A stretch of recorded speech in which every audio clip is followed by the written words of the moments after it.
Welcome to the audiobook Teacher's Pet, written by G. Colgrove, narrated by Hazel Hottie. And Nat. Chapter 1. Frankie, a customer out here is asking for you. I stepped out of the walk-in freezer with a bag of frozen mangoes and a bag of frozen strawberries. It was the summer going into my senior year of high school. My parents had insisted I get a full-time job, and since I started looking later than I should have, my choices were severely limited. Thankfully, the local smoothie place had someone walk out during training, and I happened to be at the right place at the right time. I walked up to the front of the store, and there he was. The sweetest blue eyes I had ever seen were right there waiting for me. Noah was a regular. I met him about 2 weeks after starting my job. I was working at the register and had to control myself from drooling and stuttering when it was his turn in line. He was probably about 6'3" with a great build. He had tan skin and light brown hair. His blue eyes were like the color of the ocean in Hawaii. I remember going once when I was younger, and I had never seen water so blue and clear. His eyes were almond-shaped, which gave off an almost exotic feel. And his arms! Holy crap! His muscles barely fit in his sleeves, and to top it off, he had tattoos that went down almost the entire length of his arms. Every time I saw him, he took my breath away. "Hey, Noah! What's up?" I asked casually. "Are you here for your usual?" I put the bags of fruit in the freezer and walked towards the counter, looking up at him. This man towered over my 5'2" self. Hey, Frankie. And yes, my usual sounds great. Noah said. "Great. I'll start making it while Jackson rings you up." Frankie, real quick. Are you over 21? Oh, crap. Why did he want to know how old I was? Was he suddenly worried about flirting all summer with a minor? I knew he was older than me, but I never thought to ask. We had shared brief conversations about music, and I knew he played bass in a band. We had some common interests, but it was all small talk and some flirting. Our conversations had never been deep and profound. How could they, when we only ever had 5 to 10 minutes of chit-chat while he waited for his drink? Yeah, I am. Why? Crap, I just lied. Why did I lie? Why couldn't I just tell him the truth? Like, hey, I'm not 21 right now, but someday I will be. Ugh. Maybe because that alone made me sound like a ginormous baby. My band and I booked a gig, and I wanted to know if you wanted to come and watch. Then I realized I wasn't sure. He said, "Oh, when is it?" Next Saturday at 8. It's at the Badlands downtown. Next Saturday was my 18th birthday, and also my mom's birthday. At least I had an excuse why I couldn't go, and it wasn't because I was a big fat liar. I would really like to hear you play, but next Saturday I have plans. It's my mom's birthday, her 50th, so it's a big family party thing I can't miss. I'll just leave out the tiny detail that it's my birthday too. That's okay. Next time. Or maybe one time, I can ask you out without using my band as an excuse. Noah said with a wink. Oh crap, there goes my panties. Can't wait to see how you ask me out next time when you actually put some effort behind it. I responded and winked right back. Ouch. Who knew something so little could pack that kind of punch? I smiled and wrinkled my nose at him. All right with the short jokes. Go pay the man and I'll mix up your smoothie. In my lifetime, I had dated my share of guys, but they were guys my own age. I was sure that this man could go toe-to-toe with me. From what I had seen, he was the perfect package, and I wanted to unwrap every part of his sexiness. I walked out of Smoothie Palace with a dorky-ass grin and an overpriced drink that I didn't even want. This was a situation I'd found myself in more than a couple of weeks now. The first time I saw Frankie, it took everything I had not to just stand there and stare at her. Even in a Smoothie Palace trucker cap hanging over her face, I could tell she had the most beautiful eyes I'd ever seen. They were hazel in color and framed by long, thick lashes. As I moved closer, I could see they were the perfect color combo of green and light brown. Full pink lips that she would put into a pout when she was concentrating. Her long chocolate brown hair was pulled into a ponytail. Her work t-shirt was way too big for her stature, and she had it tied into a knot at her lower back. Her ass was round and plump, and her thighs perfectly thick. The jeans she had on fit her so good, you'd think they were custom made just for her. I would try to make sure when to get a smoothie when I knew they wouldn't be busy. I'd try to make basic conversation without looking too creepy. I had no clue how old she was, and I didn't want to give off a pervert vibe. What I quickly learned was that this chick could talk. She had a lot of good things to say. I'd casually mentioned I was in a band, and we would mostly talk about music, never getting too personal. Yes, I used to gig as my opportunity to find out how old she was, and just like that, I had my green light. 21 was still a little younger than I was used to dating, but with me being 25, the age gap wasn't a big deal. It was better than her being too young.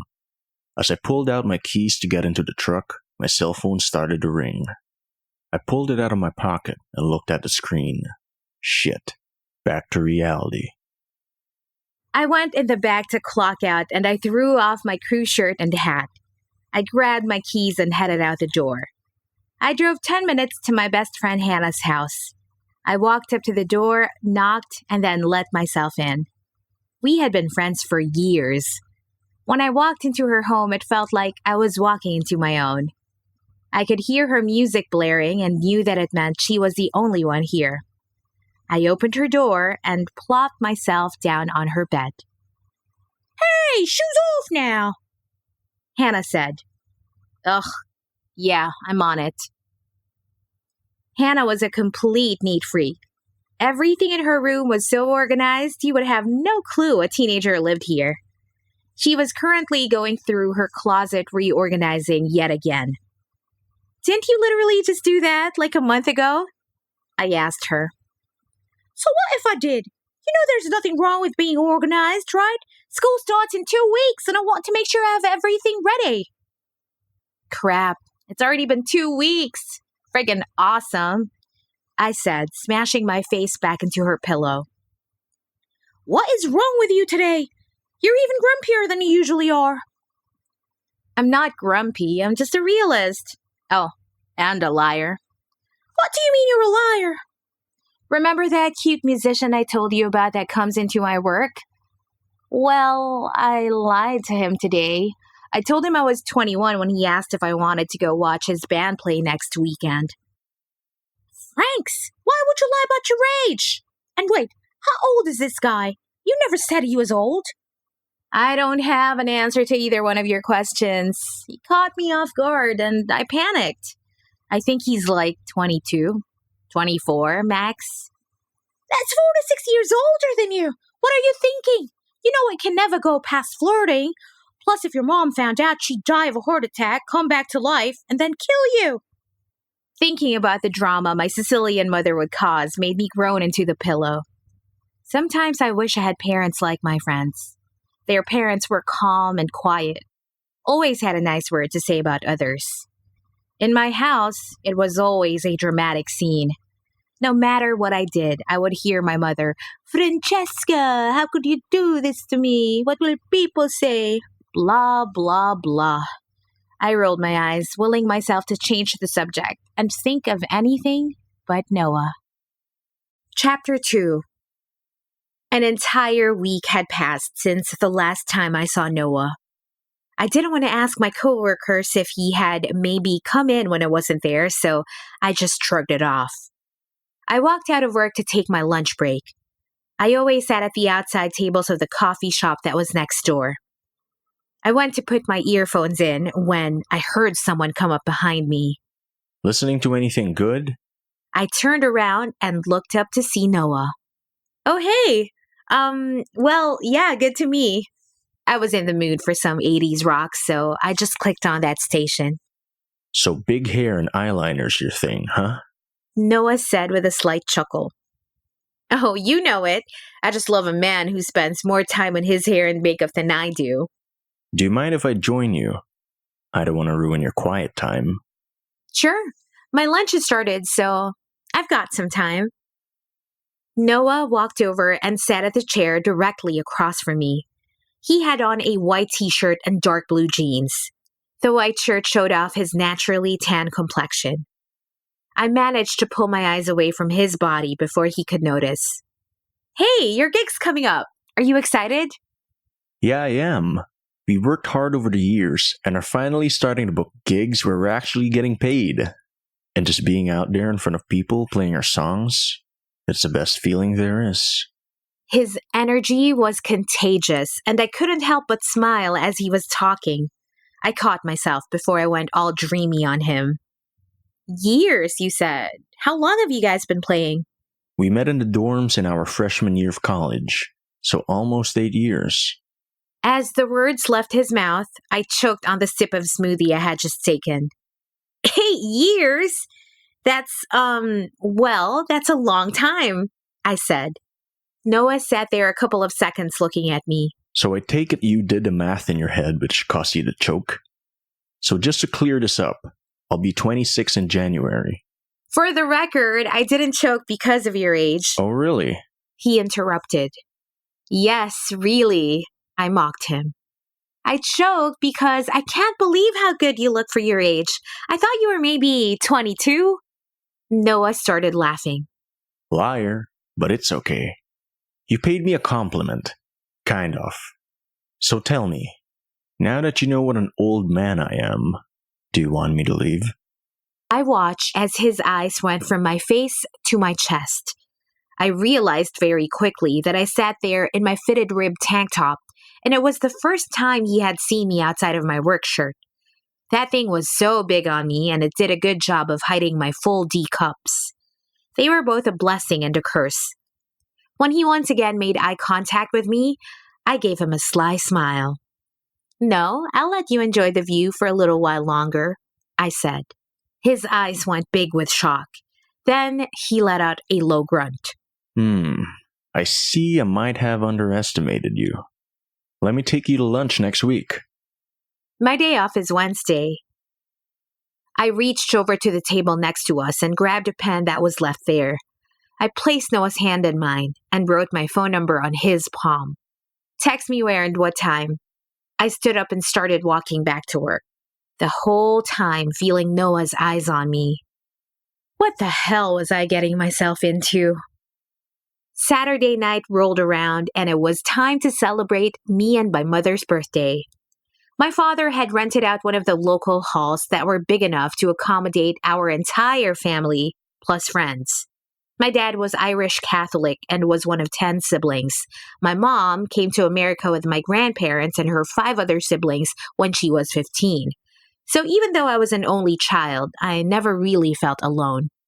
At the party after everyone had eaten, the music started up.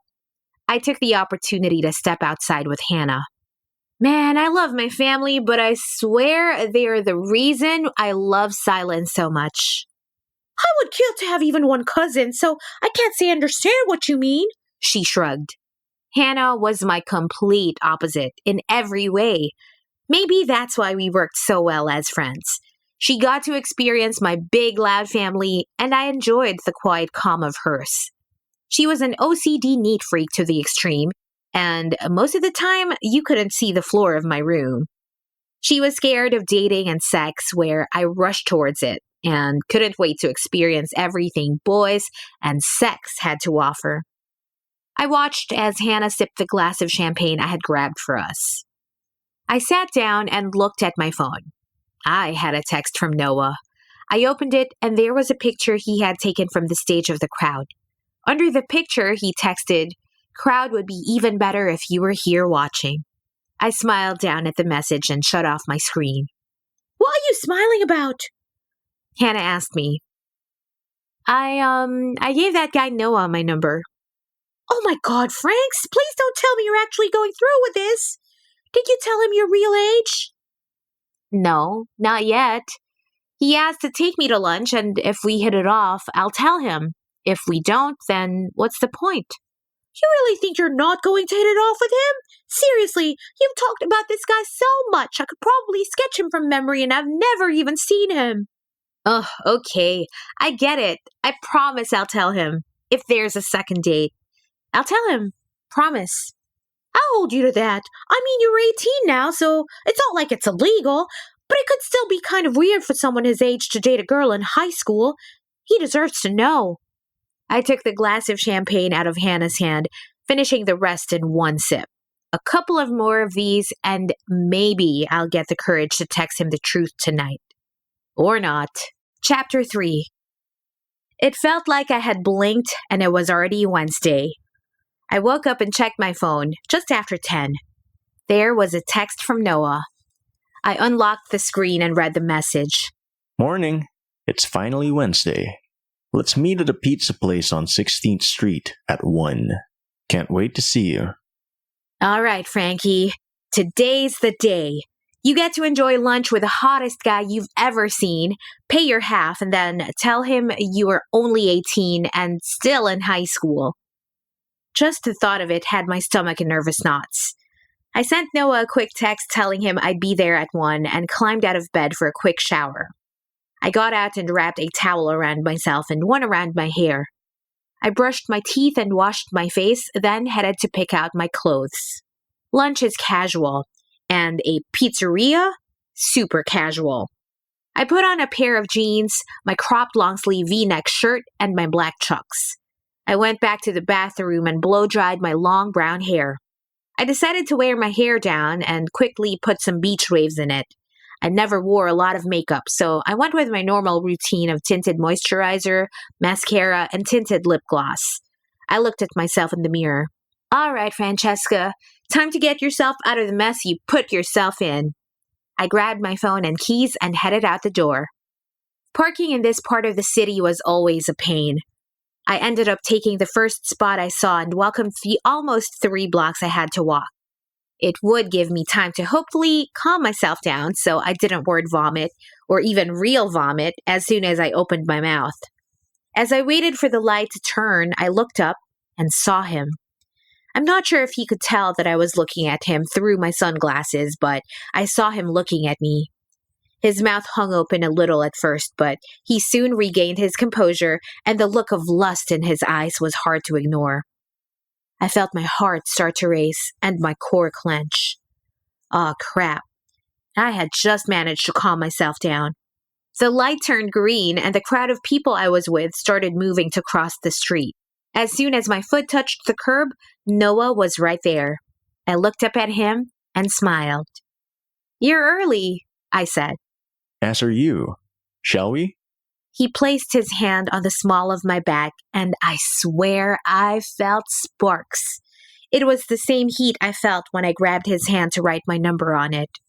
I immediately thought of how his hands would feel in other places on my body. We walked into the pizzeria and were greeted by the hostess. 2? Yes. And if we can have a booth in the back, please. Noah said. We followed the hostess. She placed our menus on the table and we took our seats. I glanced at the menu and could feel eyes on me. I looked up to find Noah just staring. Are you okay? I asked him. He chuckled. Yeah, sorry. I'm just realizing I've never seen you without your work hat on. With your hair down, you look like a Greek goddess. I scrunched my nose and shook my head. You're crazy. It's just hair. Maybe I should have shown up in my work uniform to keep you focused. I, on the other hand, am always used to seeing you look this good. Noah blushed, a little taken back by my boldness, then laughed. Trust me, I'm extremely glad you didn't show up in that baggy shirt and hat. I mean, don't get me wrong. You're beautiful in your uniform, but absolutely gorgeous like this. Before I had time to respond, the waitress came over and took our order. I laughed on the inside because I don't think she even noticed me sitting there. And who could blame her? Noah ordered a beer and we agreed upon sharing a large combo pizza. As the waitress walked away, I had to call out to her. Oh, and can I have a Coke, please? She turned around, finally realizing I was also sitting at the table. Oh God, I'm sorry. Sure. Noah looked over and smiled at me. All right, Frankie. Tell me about yourself. Oh, crap. Well, there isn't much to tell, really. I go to school, I work, and I live at home still. What else would you like to know? The waitress dropped our drinks off and he looked up and thanked her. Tell me about school. What are you studying? Oh, I haven't picked a major, just general education for now. God, I hate lying. Okay. And you say you live with your family? Do you have siblings? No, I'm an only child, so it's just me and my parents. My mom is Sicilian and moved here when she was 15. My dad was born and raised here in the city, a big Irish Catholic family. I replied. So I was wrong to say Greek goddess. I should have said Italian. That's awesome, though. Do you speak Italian? Fluently. When my mom's mad, she usually screams in Italian, so it was easy enough to learn. I mostly respond in English, though, so my dad can keep up. I joked. Kind of. How about you? Well, I'm from Orange County originally. Parents still live down there. I speak Japanese, thanks to my mom, and Spanish. Wow, that's awesome. So you're part Japanese? I asked. Well, my mom is half. Her mother taught her and she taught me. My dad's ethnicity is just a Euro mix. And that's how you get this. He motioned with his hand up and down his body. And there's nothing wrong with that. I blurted and he smiled. So, how long have you been in the Bay Area? I moved here for college. SF State. I made great friends, formed a band, and never left. And do you live alone? He looked at me for a moment and then quickly replied. No, I have a roommate. Right when he finished speaking, the waitress came and dropped off our pizza. We ate for a bit in silence until he spoke. So, do you plan on staying in the city? You said you're taking general classes, so is it safe to assume you're at City College? Yeah. City College. I'll be there for at least another year. So, what do you do for work? I quickly tried to change the subject back to him to avoid answering any more questions like that. I'm actually between jobs. So this summer, I've been working as a personal trainer. Sounds fun. Maybe I need to start going to your gym so you can whip my butt into shape. I said as a joke. He looked at me, and I watched as his eyes looked over my body. So far, this lunch had been going good. Was he going to be a dick now and pick out my flaws? Frankie, your ass is perfect. And there's not one thing I would ever change about you.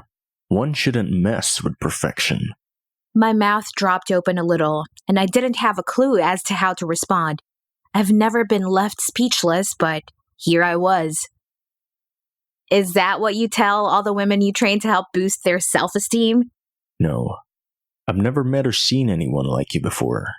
And if I told clients that, I'd probably have a harassment suit filed on me. You have to know, you're the reason I'm drinking 3 to 4 smoothies a week. I mean, those things are really bad for you. They're a complete gimmick as far as health food goes. So, you mean to tell me you hate the smoothies I make you? I said as I faked being hurt by his words. You know, you could have saved a few bucks and asked me out way before now. Especially since Friday's my last day. You're retiring from Smoothie Palace already. Going to live off the millions you made this summer? Oh yes, definitely. No, old school parents. When school is in session, that's my job. But I don't mind. It leaves me with lots of free time to see what kind of trouble I can get into. I looked at him and cocked my eyebrow, giving him a slight smile. I'm pretty sure if we put our minds together, you and I could think of something. He said as he licked his lips. We got the check and he insisted on paying. He wouldn't even let me leave the tip. As we walked down the street, I knew there was no way I was going to be able to break down and tell him the truth. I liked him, but worse, I wanted him. Why did I screw this up so badly when he asked me my age? Damn me and my mouth. What is running through that pretty head of yours? Honestly, you. He stopped walking and pulled me over to the side of the street by the alley entrance. What about me? I bit my bottom lip and looked up at him. Noah made a low groan. Fuck it, he said while grabbing my arm and pulling me towards him. Feeling him pressed against me made my breath quicken and my core clenched. Noah, I practically moaned. And then his mouth was on mine as he pressed me harder into him. His hands around my back quickly made their way to my ass. He squeezed, then dropped his hands to my thighs, pulling my legs up. I wrapped them around his waist. Soon he had me where I was eye level to him. We looked at each other and that was it. Our mouths once again collided. He took a few steps forward and I felt the concrete wall against my back. We were far enough in the alley where it provided us a little bit of privacy. I opened my mouth a little and his tongue invaded mine. I can't believe this is happening. He feels and tastes so good. I nibbled his lip and felt him move his hips, pressing his groin into my core. As I felt his erection, I tilted my head back and a moan escaped my lips. He then began kissing and sucking on my neck. His hand had found its way under my shirt and was massaging my breast and teasing my nipple. My hips rotated to match his rhythm.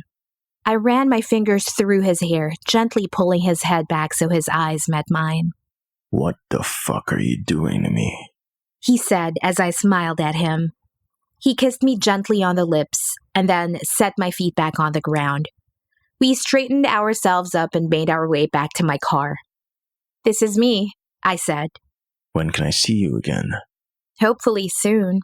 If I had it my way, I'd take you back to my place now. But my roommate is working from home today and probably wouldn't appreciate the noise. He smiled down at me and leaned in for a kiss. This one was slow and gentle. When we broke away, I looked up at him. Even if we don't get to do this again, just know I had the best time with you. We'll definitely get to do this again and again and again. He grabbed my hand and looked me straight in the eyes. Goodbye, Frankie. Goodbye, Noah. As I drove away, I could still feel his lips on mine. I knew this would be the last time I'd see him. I'm too embarrassed to tell him that I lied about my age. I could only imagine what he would say when I told him I was in high school and not college. My job was the only connection we had, and in 2 days, that would be over as well. One thing I know for sure is, I will never forget this summer, thanks to him.